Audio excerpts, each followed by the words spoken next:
Thank you so much. I'm so excited to be here on Constitution Day. It's such an important day to our country, and it's really important that we make sure to protect, preserve, and defend the Constitution so that we can always be free in the United States. So I did enjoy my 8 years as a field hockey umpire. Spent many afternoons and evenings out on Freedom Field officiating, but I ended up having to give that up when I became a judge. There's a lot of conflict in time. So I'm excited to be here with you today to talk about the Bill of Rights and of how it got started, and put a special emphasis on the Fourth Amendment, which is one of our great amendments in the Bill of Rights. So the Bill of Rights followed the Constitution, which of course we already know from what we've heard today, was signed today in 1787. It was enacted without a Bill of Rights, though. And there was a big controversy between two groups of the founders. John Adams on one side did not think a Bill of Rights was necessary. And the reason they did not think the Bill of Rights was necessary was because our Constitution enumerated powers. So John Adams and his group thought we don't need to add these Bill of Rights, these natural rights, these personal liberties, because the Constitution enumerates the rights for the federal government, and that's it. They cannot take any more rights than what is enumerated. But on the other side, we had Thomas Jefferson and also James Madison, worried that without a Bill of Rights, the legislative branch would enact laws infringing on natural inherent rights. Concerns that the Constitution would fail to protect fundamental liberties. James Madison fought for the Bill of Rights and believed it to be essential to protect personal liberties. Jefferson, in a letter to Adams, said, "Let me add that a Bill of Rights is what the people are entitled to against every government on earth, general or particular, and what no just government should refuse or rest on inference." 2 years after the Constitution, the Bill of Rights was sent to the states. It actually contained 12 proposed amendments. The first one had to deal with the number of representatives in the House, and the second one had to do with changing the compensation of senators and representatives, saying that would not take effect until the next election. So it was actually the amendments number 3 through 12 that were enacted as the Bill of Rights. 1 and 2 they set aside and dealt with at a later time. But the Bill of Rights became effective on December 15th, 1791, as the student said. 1791 was the date for the Bill of Rights. It is a symbol of freedom and liberty, and it provides fundamental protections and constitutional rights. Currently, we have amended the Constitution only 27 times. Now, the children said 18, and that's technically correct because the first 10 were enacted together. But there's 27 amendments to our Constitution. When I go and speak to college-age students, I like to talk about the 18th Amendment and the 27th Amendment. The 18th Amendment, does anyone know what it did? Prohibition. Prohibition, okay? So I say, when you're 18, you can't drink, think of the 18th Amendment. The 21st Amendment, what did that do? It repealed the 18th. So at 21, you can drink legally.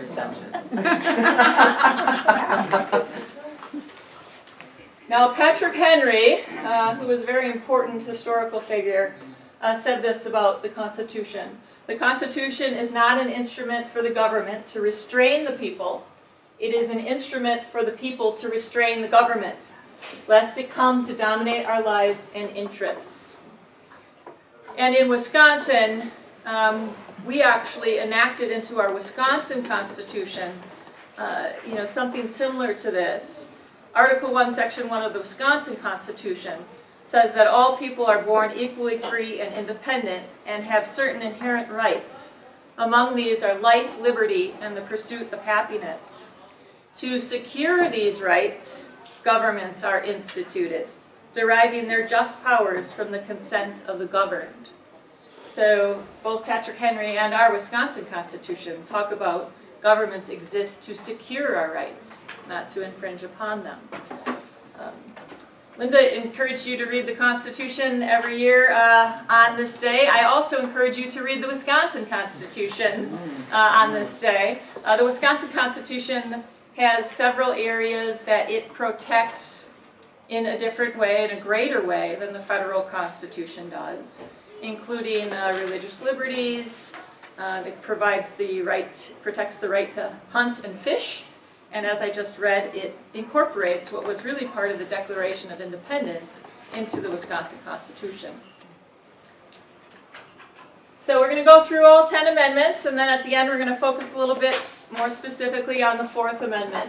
The First Amendment, which the children so well recited out in assembly: Congress shall make no law respecting an establishment of religion, or prohibiting the free exercise thereof, or abridging the freedom of speech, or of the press, or the right of the people peaceably to assemble, and to petition the government for a redress of grievances.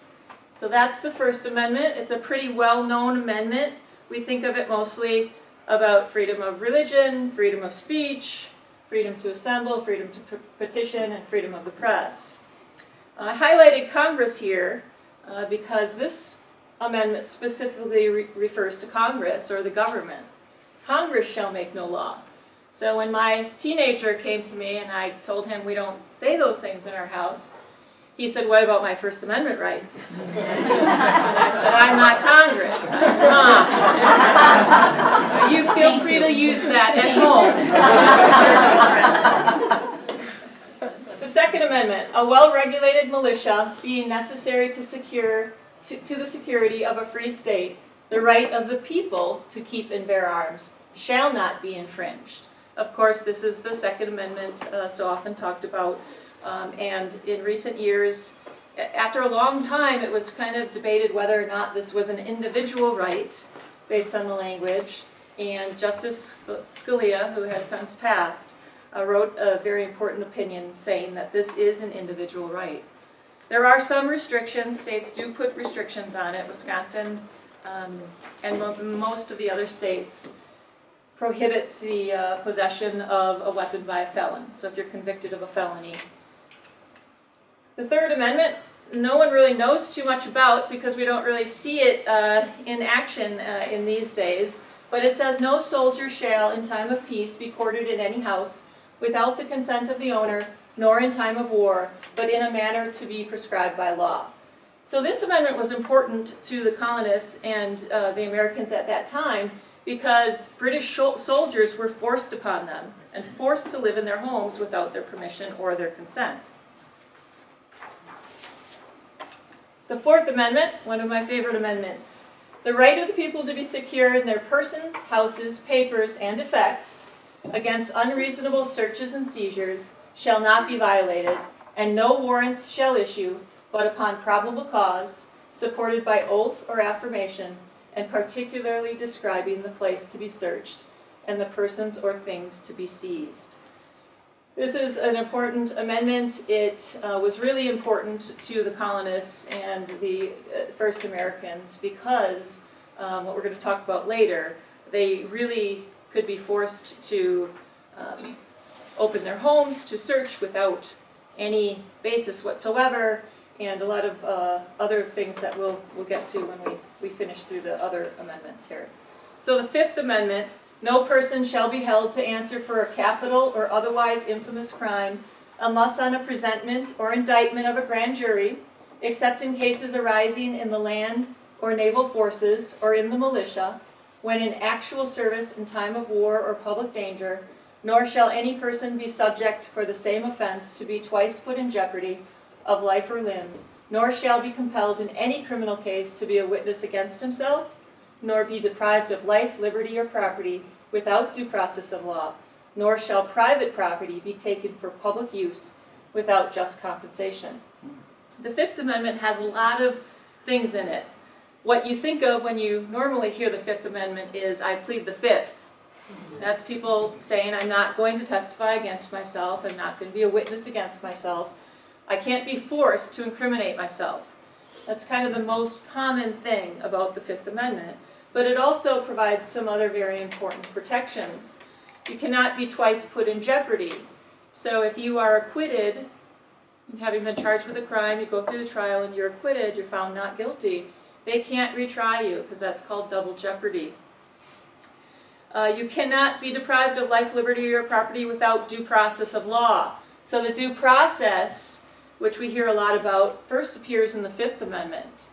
It also comes in the 14th Amendment and is transferred through the states through the 14th Amendment. But we need to make sure that people have certain process before they can be deprived of their life, liberty, or property. And then the last one there doesn't necessarily seem to fit within the Fifth Amendment, but that's where it is. And this we refer to as the takings clause. So no one can take your private property for public use without paying you for it. And how that has come into use is with the eminent domain. If the government or your local community wants to build a road, and through your property, they will ask to take your property and they'll pay you a just compensation so that they can build their road, which is for the public use. All right, the Sixth Amendment. In all criminal prosecutions, the accused shall enjoy the right to a speedy and public trial by an impartial jury of the state and district wherein the crime shall have been committed, which district shall have been previously ascertained by law, and to be informed of the nature and cause of the accusation, to be confronted with the witnesses against him, to have compulsory process for obtaining witnesses in his favor, and to have the assistance of counsel for his defense. That's not a typo. That's how they spelled defense, with a C, back in 1791. So the Sixth Amendment provides some criminal prosecution protections. You have the right, if you're accused of a crime, you have the right to a speedy trial. In Wisconsin, that's considered 90 days.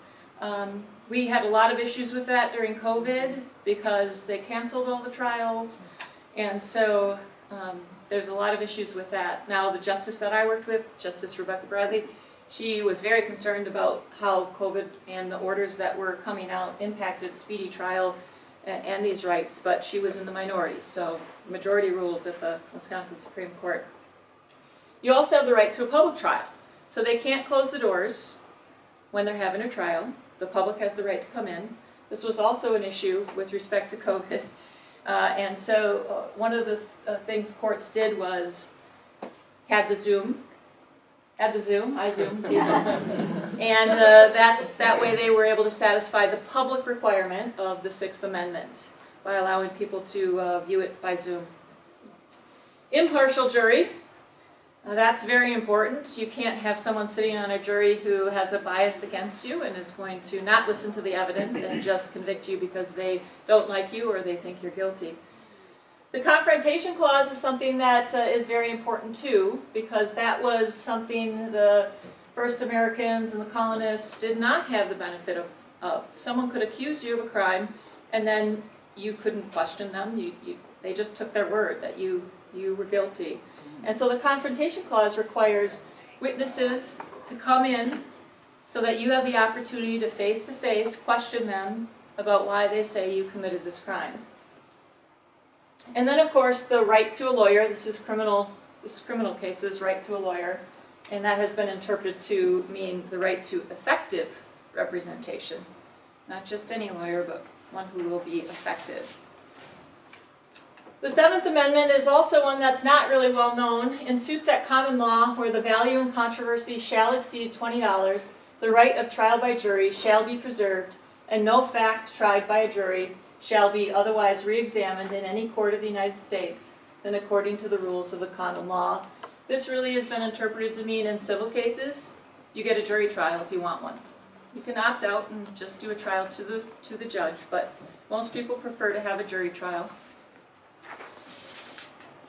The Eighth Amendment, excessive bail shall not be required, nor excessive fines imposed, nor cruel and unusual punishments inflicted.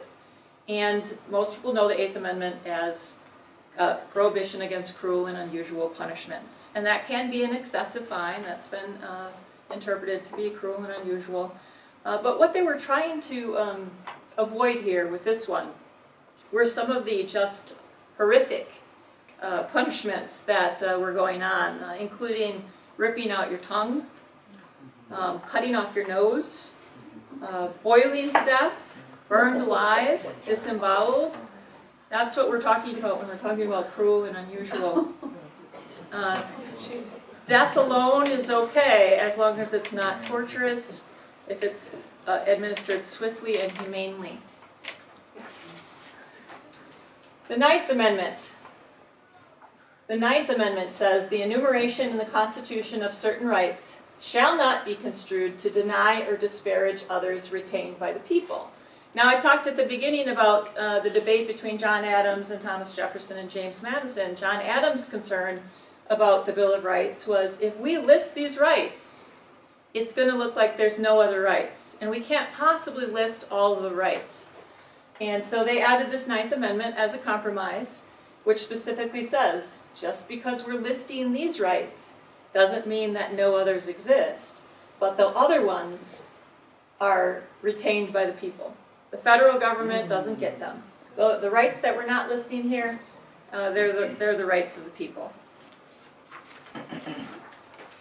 And the 10th Amendment was also related to that in some ways. It says, the powers not delegated to the United States by the Constitution, nor prohibited by it to the states, are reserved to the states respectively or to the people.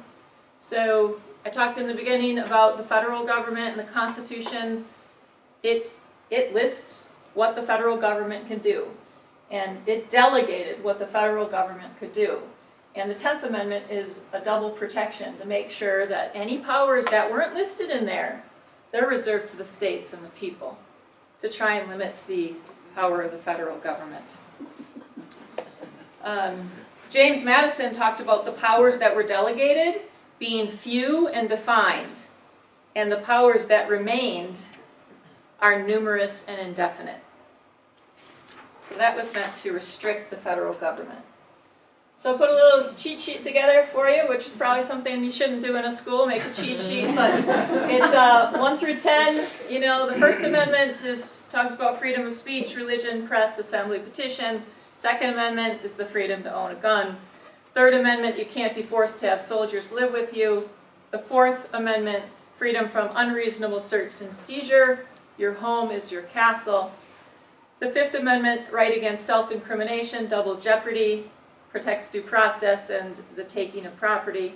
Sixth Amendment, right to speedy public jury trial, confrontation, and counsel. Seventh Amendment, right to jury trial in civil cases. Eighth Amendment, right against cruel and unusual punishment. Ninth, all other rights not stated are retained by the people. And the 10th, all rights not delegated to the federal government belong to the states and the people. So now we're going to talk a little bit about the Fourth Amendment more in depth.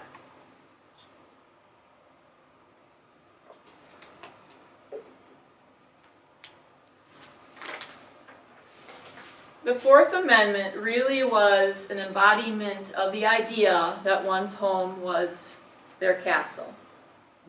William Pitt in 1763, in a speech to Parliament, said this: "The poorest man may, in his cottage, bid defiance to all the forces of the crown. It may be frail, its roof may shake, the wind may blow through it, the storm may enter, the rain may enter, but the King of England may not enter. All his force dares not cross the threshold of the ruined tenement." So that was the idea. In your home, you're supposed to be safe, protected from King of England and the government. So colonists were subjected to searches of their homes and the persons without any basis at all. There were really no limits. General warrants were issued upon mere suspicion. You know, someone would say, this person committed a crime, and they would just issue a warrant, and they'd go search your house or search your person.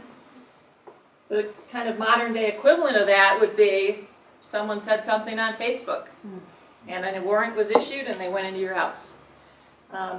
Fortunately, the Fourth Amendment protects us from that. Tax collectors were entering homes and grilling people about the amount of alcohol they consumed over the last year so that it could be taxed. The writs of assistance were a type of warrant which forced nearby people to help with searches, seizing goods, or they would take strong men to force them to be in the Navy. These were the things that were going on in the colonies. And an outcry resulted in some changes. They limited their searches to the daytime. Sometimes they would come in at night, so here was a little bit of a compromise. We're only going to search you for no reason during the day. They required informants to swear under oath a crime had occurred, which is a good thing. But the magistrates, which were the judges, still did not have to independently determine if grounds presented for the warrant were reasonable. So the general warrants were unlimited in scope. The officers could search wherever and seize whatever they wanted. And then there were a few other things going on here. So in 1761, there was an attorney, his name was James Otis Jr., he argued that the writs of assistance were based on arbitrary power and they violated natural rights. Otis lost his case, unfortunately, but there was a young John Adams in the courtroom who heard the argument that Otis made and was influenced by it. Otis's speech led Adams to draft the Massachusetts Declaration of Rights in 1780, and this influenced James Madison's later draft of what we now call the Fourth Amendment. In 1763, John Wilkes wrote a weekly publication called the North Briton. In his 45th edition, he strongly criticized King George III. As a result, English officers armed with general search warrants were sent to arrest anyone associated with the publication. Wilkes and 49 others, his printer, anyone who worked for him, they were all arrested. Now, Wilkes didn't take this lightly. He fought back. He sued for trespass and false imprisonment. Of course, we didn't have the Fourth Amendment, so he had to come up with another legal theory. Ultimately, one of the suits received approval by the Chief Justice of the King's Bench, Lord Mansfield, who said a magistrate ought to judge and should give certain directions to the officer. That became the basis for what we call today probable cause. You need probable cause in order to get a warrant. So the Revolutionary War, it led to all of the states to begin writing their Declaration of Rights, things that were important to them that they wanted to have the legal authority follow. So Virginia, they wrote theirs on June 12, 1776, and it said that warrants must particularly describe the offense. And this is important because the general warrants didn't have to do that. So they were referred to as specific warrants. Pennsylvania, in August of 1776, they said warrants must specify the items to be seized, and the informant must swear or affirm that he had sufficient foundation for information provided. Before that, you could just say it. You didn't have to swear it under oath or affirm it. Delaware and Maryland, 1776, they declared warrants illegal if they violated certain criteria. New Hampshire, 1784, they copied the Massachusetts Declaration, which was a pretty good one because it was written by John Adams and eventually led to the basis for our Fourth Amendment.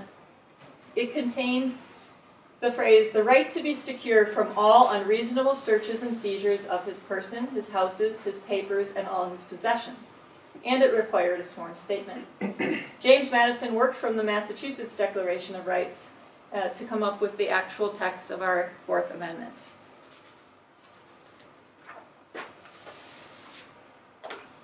So the Fourth Amendment that I read to you before, the main touchstone of it, we say, is reasonableness. Okay, so no unreasonable search or seizure without a warrant.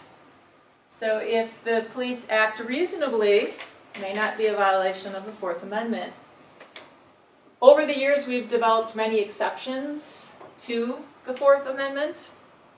One of them is consent. So if a police wants to search your home or your car or your person and they ask you, may I come into your home and search it, and you consent, that's not a violation of the Fourth Amendment because that's considered reasonable. You consented. Another exception is exigent circumstances with probable cause. See this a lot in cases involving contraband that can be disposed of. So If the police knock on your door and you open the door and there's smoke of marijuana or drugs or things, and they say, can we come in? And they say, no, where's your warrant? Go get a warrant. If the police go and get a warrant, it might be too late because they might flush the contraband down the toilet or otherwise dispose of it.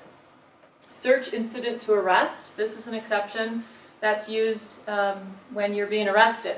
The police have to search you to make sure that you don't have anything that could be a danger to them on your body, and so it's a safety exception. The Terry stop and frisk is the same thing. A Terry stop is police can stop you if they have reasonable suspicion that you're committing or about to commit a crime, and they frisk you to make sure that you don't have any weapons that you could hurt them with. Plain view and plain feel. If the police are in a position to see something that violates the law plainly, or if they're frisking you and they feel it, a plain feel, that's an exception to the Fourth Amendment. They don't need a warrant for that. There's a community caretaker exception. So if the police are notified that someone is in danger or in trouble, they can use the community caretaker exception to enter the home to check on the person. That was the old rule.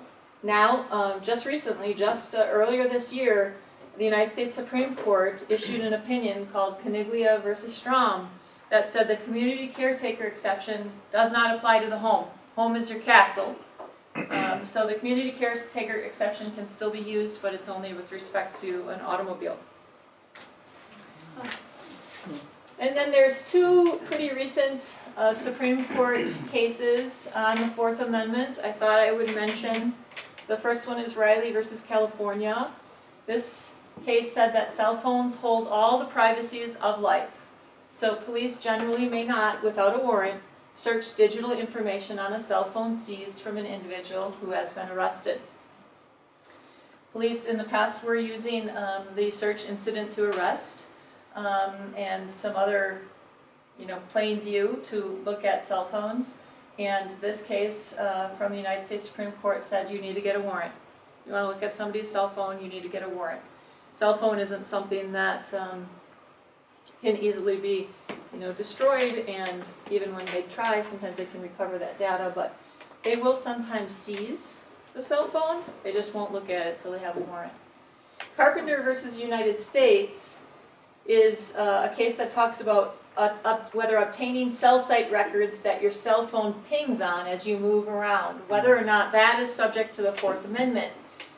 The argument was that as you're driving around or walking around, your cell phone is pinging off of the Brookfield tower, and then it's going to ping off the Muskego tower, and that's really, was thought to be public information because you're out in public walking around. But the United States Supreme Court said no, that information is a search, and so the government must have probable cause and get a warrant to access that data. Chief Justice Roberts wrote the majority opinion, and he started with this fact, which I found interesting. There are 396 million cell phone service accounts in the United States. 396. For a nation that has 326 million people. So, any of you carrying more than 2 cell phones here today? So, and then the sources used in my PowerPoint was, this is a really good book if you want to, read it. It's a really easy read. Sean Patrick, the Know Your Rights, Bill of Rights, and then a couple of the websites there that I pulled information from. So, I'm happy to answer any questions that you may have, but I really thank you for the opportunity to be here today on Constitution Day to talk about our Bill of Rights.